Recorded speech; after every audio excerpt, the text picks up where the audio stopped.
सभी साथियों का आयुर्वेद निरोग यूट्यूब चैनल पर स्वागत है।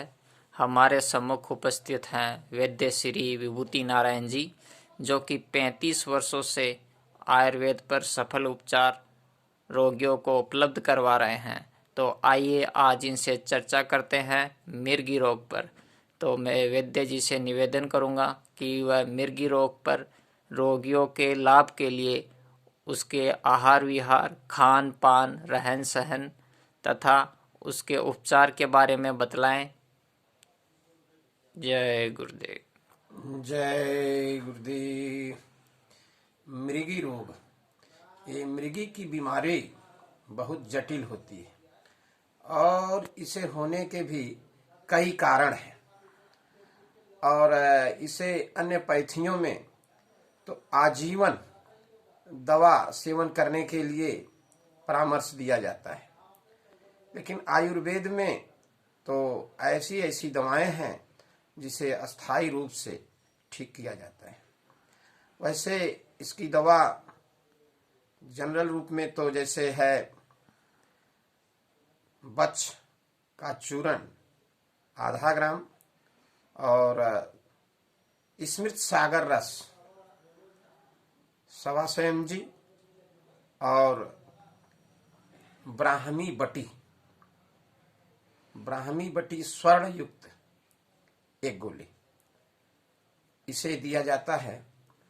तो मृगी पर जो है काफी सुधार हो जाता है। वैसे इसके साथ बात कुलांतक रस लगा दें तो सोना में सुहागा हो जाता है। और बात कुलांतक रस डाबर कंपनी का ही काम करता है। मैंने कई एक कंपनियों का देखा तो रिजल्ट नहीं मिला। जब मैं इसको दिया तो तुरंत रिजल्ट मिला। एक लड़की थी, वो करीब 15 वर्ष की, उसे हर 10 मिनट बाद झटके आ रहे थे। तो उसे हमने कहा कि बात कुलांतक रस ला करके मधु से दो और दूध भात खिलाओ। तो वो मार्केट से रोगी गया और बैद्यनाथ कंपनी का बात कुलांतक रस लाया, 2 दिन तक दिया। फिर मुझसे मिला और कहा कि वैद्य जी आराम नहीं है। हमने कहा कि बैद्यनाथ नहीं, जाओ डाबर का लाओ।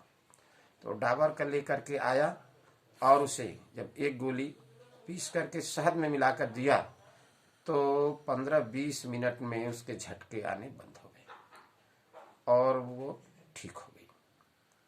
तो ऐसे ही इसके साथ साथ इसमें लक्षण अनुसार दवा भी चलानी पड़ती है।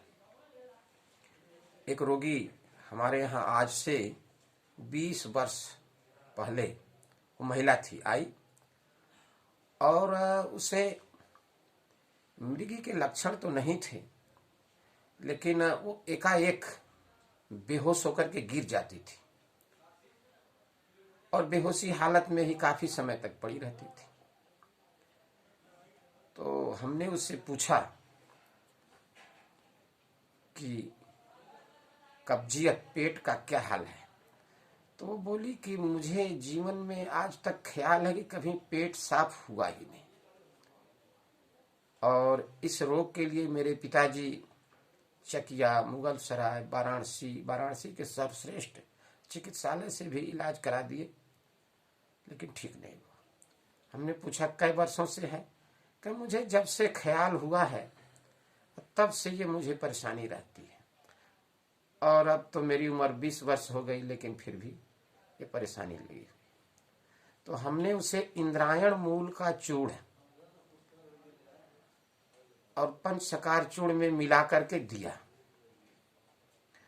उसे खूब दस्त हुए और उसके साथ में बात कुलांतक रस, 10 मूलारिष्ट, अश्वगंधारिष्ट और सरस्वतारिष्ट ये मिलाकर पीने के लिए दिया।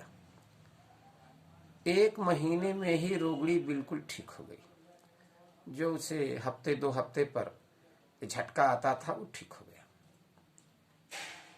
और ऐसे ही एक लड़का 10 वर्ष का हमारे पास आया और उसको हमने खुद देखा। हमारे चिकित्सालय में जब वो बैठा तो उसे ये महसूस हुआ और वो तुरंत हाथ ऊपर किया और इस तरह से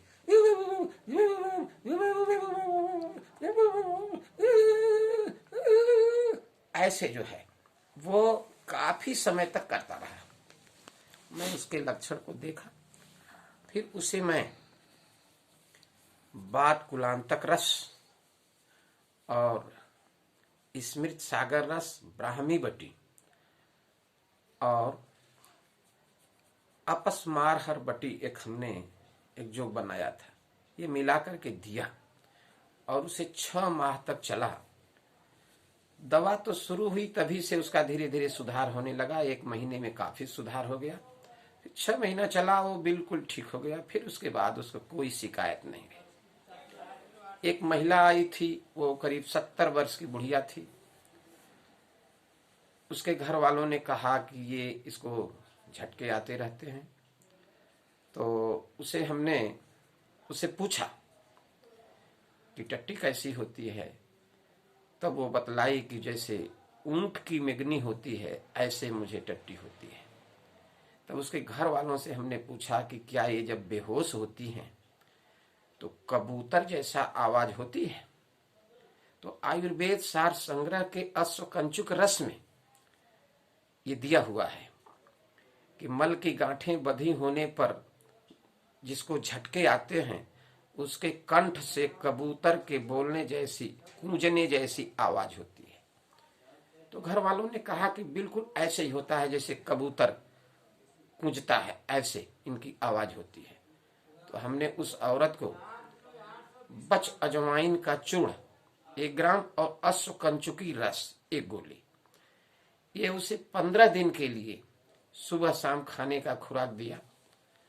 और 15 दिन बाद जब वो रोगड़ी आई तो बतलाई कि मेरा पेट भी सही हो गया और मुझे झटके अब नहीं महसूस होते।